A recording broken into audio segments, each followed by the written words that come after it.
The scale and horror of the Bhopal tragedy is unequalled in the history of industrial accidents. At least 2,500 people were killed, 10 times that number injured. But the Bhopal tragedy has a significance beyond its appalling death toll. Even today, most of the important questions remain unanswered. Why did the accident happen? Could it have been avoided? And could it happen again? Union Carbide's own investigation suggested that water might have got into the MIC storage tank as a result of sabotage. Newspaper reports picked up the idea. Yet 6 days later, Warren Anderson, Carbide's chairman, admitted to a US Congress inquiry. We have no evidence whatsoever that sabotage was behind the incident at Bhopal. In India, Union Carbide's report created outrage. M.N. Butch was a senior planner who tried to block development of the plant. I mean, it's not just a question of Union Carbide trying to have a cover-up. It's a very deliberate attempt to try and shift responsibility. What do you think lies behind this? 2 or 3 things, I think. One is to try and escape as much of the liability in the suits which have been filed against them in American courts.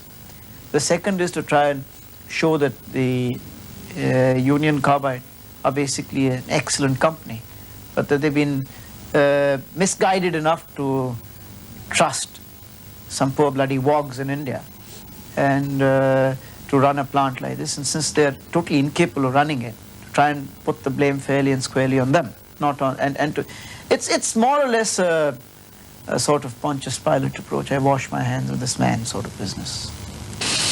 Union Carbide's report and statements about Bhopal ignore the underlying causes of the disaster and fail to provide answers to 3 critical questions about the Bhopal plant.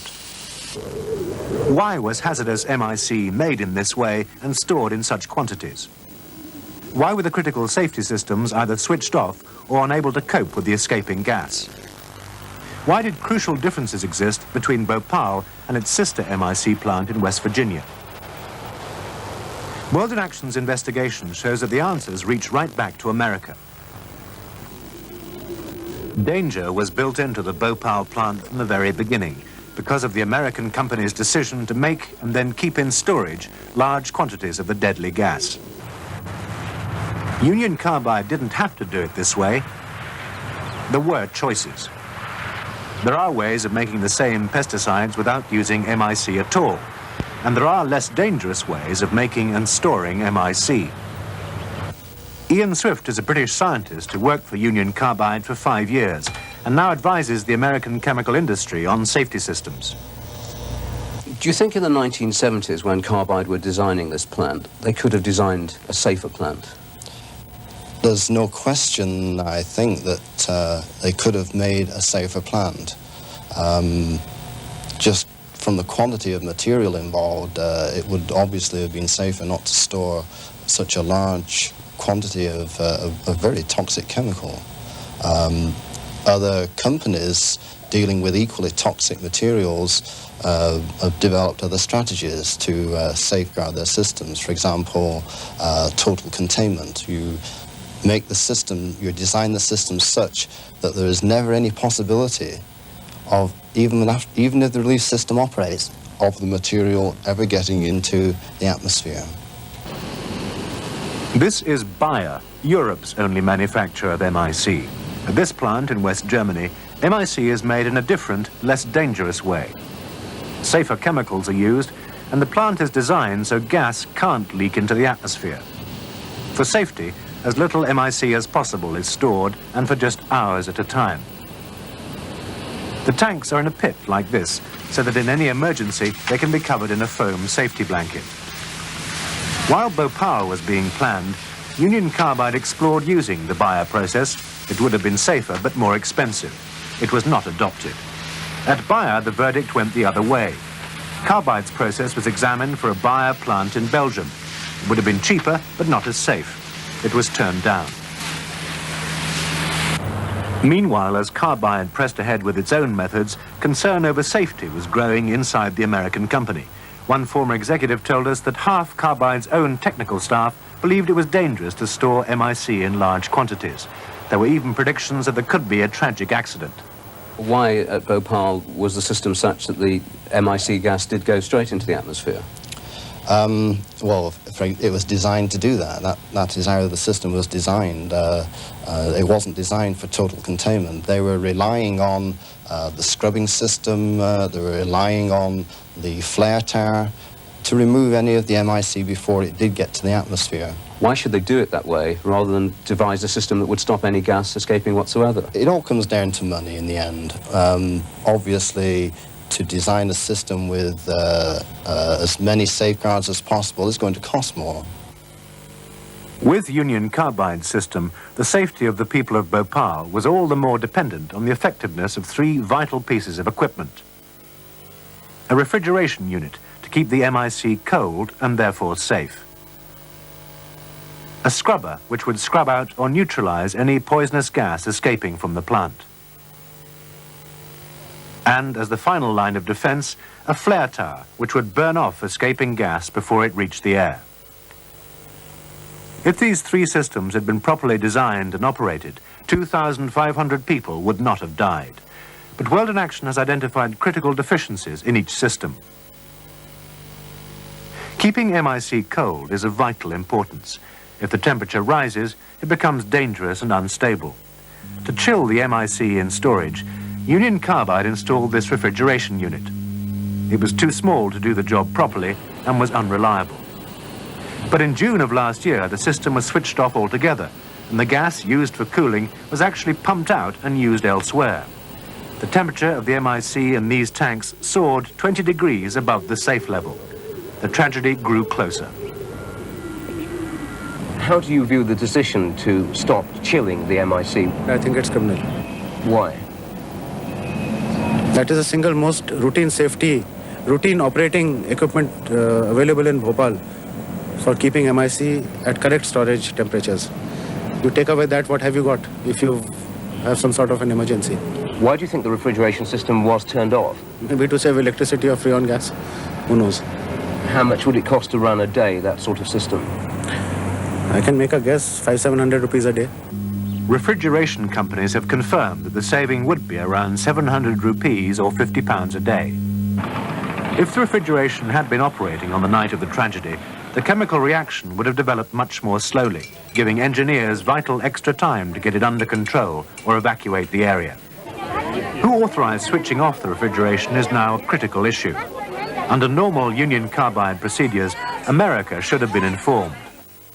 Dr. Varadarayan, India's chief scientist who handled the Bhopal crisis, told us that America had been informed.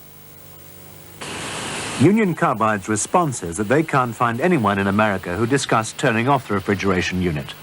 The second line of defense is the vent gas scrubber. Any lethal gas that escapes enters the scrubber, is treated, and leaves in a harmless condition. It's a vital piece of safety equipment. The scrubber at Bhopal was designed by Union Carbide in America. If it had worked effectively, last December's tragedy could have been avoided. How effective do you think the scrubber was that Union Carbide built at Bhopal? Based on Carbide's figures that they released, it appears that the system would only have coped with approximately less than a third of the material in the tank. It certainly couldn't have coped with more than that. So 2/3 of the escaping MIC would simply not be neutralized. It would leave the scrubber and go out to the atmosphere. That's correct. How does that strike you? It's not a very safe way to either design or operate a system. Would it have been an expensive business to design a scrubber that could have coped with all the escaping gas? Obviously, it would be more expensive to build bigger scrubbers and to have them operating 24 hours. That's clearly an added expense. But like the refrigeration unit, the scrubber fell victim to Union Carbide's cost-cutting drive. As part of the economy measures at the Bhopal plant, they had a policy of turning the scrubber off. What's your view of that practice? I would say that that's a dangerous thing to do. You have a material that you know is hazardous, that you know will undergo runaway reactions under some conditions. Just because it's being stored, you can't assume that it's always going to remain safe, even in storage conditions. Keeping the scrubber turned off was a breach of Union Carbide's own safety regulations. To get round this problem, the company simply changed the rules. The plant operating manual was rewritten before the disaster. Turning off the scrubber was now allowed, even though the plant might be storing thousands of gallons of lethal MIC. This was one of a number of unsafe practices once forbidden, but now permitted. Bhopal was left with one last line of defense, the flare tower. Its purpose is to burn off lethal gas before it reaches the air. The flare tower at Bhopal was designed by Union Carbide in America. Like the vent gas scrubber, it was so inadequate it could only ever have coped with a fraction of the escaping gas. But the flare tower wasn't even in working order, so all that remained was a simple pipe that dumped the poisonous gas into the night air over Bhopal. An influential group of Indian scientists did their own investigation into the disaster. The dimension that the accident achieved was because of the designing of the safety systems. Once the water had got into the MIC tank, there is no way a very large leakage of MIC would not have taken place. There is no way that the safety systems could have stopped this. And that is important to note. Why do you think nothing was done if problems were identified in the plant? Possibly the view, and that appears to be the only rational view to take of the situation, is the thought that lives in India are rather cheap. So therefore, the investment in terms of safety is really not worth it. You're saying they have one lot of safety standards for one part of the world and different standards for another part? Sure, absolutely. To test this allegation of double standards, we wanted to compare the company's two MIC plants item for item. But Union Carbide refused to let us film inside the American plant. So we took our film of the Bhopal plant to Institute, West Virginia, and asked Wally Schaefer if he would analyze the film and give us his comments. Mr. Schaefer has been a loyal Carbide worker for 34 years, and for the last 4 years has been chairman of the Carbide Workers Safety Committee at Institute.